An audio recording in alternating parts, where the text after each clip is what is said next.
everybody! Aujourd'hui, vous avez vu sur le titre, c'est la question que tu te poses probablement si tu as cliqué. Comment tu fais et est-ce que c'est possible d'apprendre deux langues étrangères en même temps?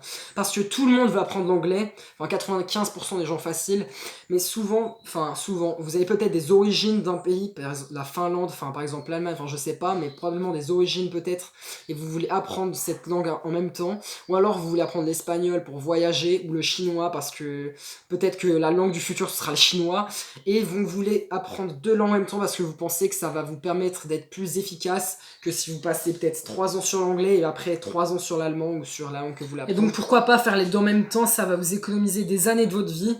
Et donc oui, c'est très tentant de penser de cette façon, mais la réponse est que on recommande pas d'apprendre deux langues en même temps en fait. On pourrait passer 50% du temps, passer 30 minutes par jour sur l'anglais, 30 minutes par jour l'espagnol, mais au final, ce qui se passerait, c'est qu'on progresserait 2 fois moins vite et qu'on serait pas forcément, on serait pas tellement motivé par nos résultats, on progresserait assez lentement en anglais, on va prendre anglais-espagnol pour simplifier, parce que c'est les langues qu'on parle. Et donc en anglais tu progresseras 2 fois moins vite, en espagnol 2 fois moins vite, et donc ce serait pas ce qui te motiverait le plus. Alors que si tu focuses vraiment 100% de tes ressources, soit sur l'anglais, soit sur l'espagnol ou une autre langue, eh bien en fait tu vas avoir des résultats vraiment spectaculaires si tu passes 1 heure par jour, si tu arrives à consacrer ce temps-là tous les jours sur une seule langue, avec des méthodes efficaces, et que tu t'y tiens, tu peux vraiment en 6 mois devenir entre guillemets bilingue, donc parler couramment cette langue. Alors que ça prendrait peut-être 1 an si tu apprenais, tu splittais, tu divisais par 2 ton attention sur 2 langues. Ou alors plutôt, parce que sinon ce serait équivalent si tu passais 1 an et qu'au final, en 30 minutes de chaque langue, t'arrivais à parler les deux couramment, du coup ce serait équivalent.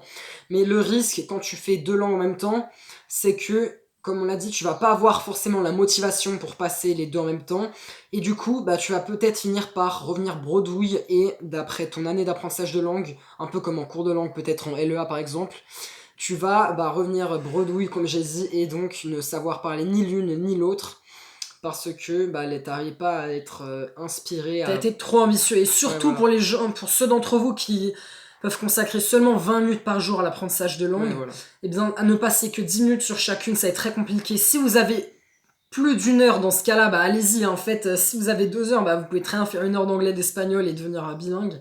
Mais bon, la plupart d'entre nous, compris, on n'a pas du tout autant de temps à consacrer aux langues, donc il faut arriver à s'organiser autour de ça. Donc qu'est-ce que nous on a fait du coup pour apprendre anglais et espagnol? On les a pas vraiment apprises en même temps, donc on va vous expliquer. Alors faut choisir sa priorité évidemment. Quelle est entre l'anglais et l'espagnol, on va dire, la langue que j'ai vraiment eu le plus d'apprendre, qui est plus importante pour moi.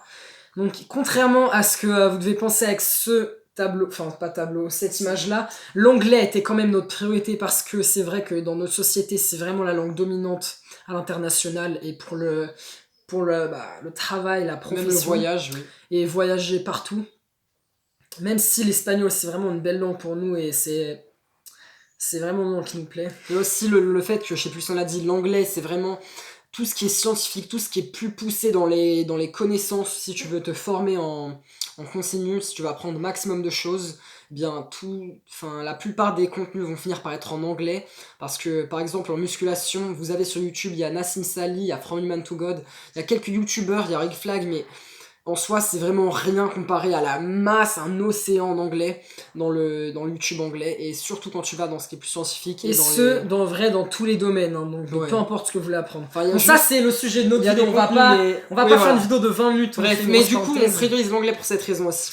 Voilà, donc ce qu'on a fait c'est que on avait décidé de parler que anglais entre nous pour vraiment s'immerger dans la langue.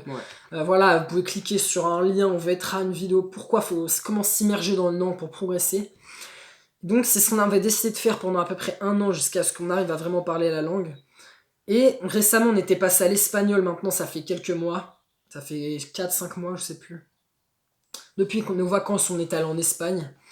Et donc c'est comme ça qu'on s'est organisé. Maintenant, c'est une autre raison pour laquelle on déconseille d'apprendre deux langues en même temps, c'est que tu risques de te mélanger les pinceaux en fait entre les deux langues, surtout si t'es encore assez débutant.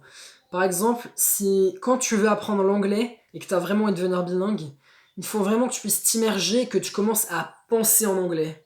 et que vraiment ça te sort de la bouche sans que tu y aies à penser en français, que ce soit voix directe anglais, et que ce soit vraiment naturel. Maintenant, ça c'est possible si tu es immergé dans la langue, tu vas finir par penser en anglais, mais si tu passes la moitié de ton temps en anglais et l'autre moitié en espagnol, eh bien tu vas pas avoir la moitié de tes pensées en anglais et l'autre moitié de tes pensées en espagnol. C'est pas possible. Soit tu vas finir par te mélanger, soit tu vas penser en français, tu vas être gêné. Enfin, c'est pas ce que je te souhaite.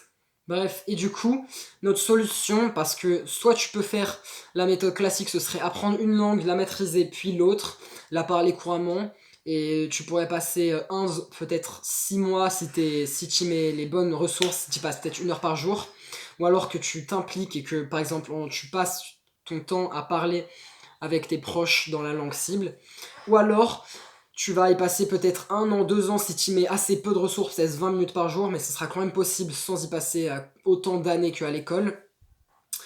Et donc tu feras ça pour chaque langue, mais il y a une autre option sinon, si tu veux vraiment passer et avoir les 2 langues dans la journée absolument, tous les jours avec les 2 langues, c'est de faire 80% des ressources du temps sur la langue prioritaire, j'imagine l'anglais, et 20% sur la langue qui reste. Comme ça, ce sera un plaisir, un peu comme une friandise, de passer du temps avec cette langue, peut-être ta langue fétiche, ta langue favorite.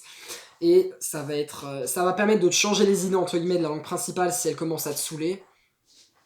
Mais tu auras quand même une bonne grosse part de ce temps appliqué, alloué à la langue principale, parce que c'est ça qui va permettre de voir des changements visibles au niveau de ta progression dans la langue. Et comme tu l'auras vu, ça c'est en appliquant la loi de Pareto, la loi du 80-20, qui est essentielle dans tous les domaines, mais aussi dans les langues évidemment.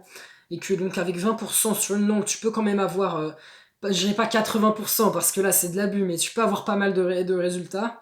Mais c'est surtout ces 80% que tu vas mettre sur ta langue principale, bon, qui vont, au final, ça va être quasiment comme si tu avais passé 100%, il n'y aura pas une grande différence.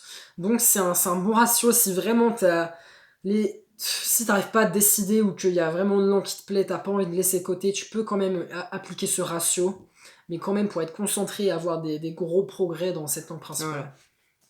Ouais. Ok, je pense qu'on a dit ce qu'on avait à dire pour cette vidéo. Ouais, on se dit à la semaine prochaine pour une nouvelle vidéo sur l'apprentissage de langue. Et sur ce, apprends idiomas fast. Ciao!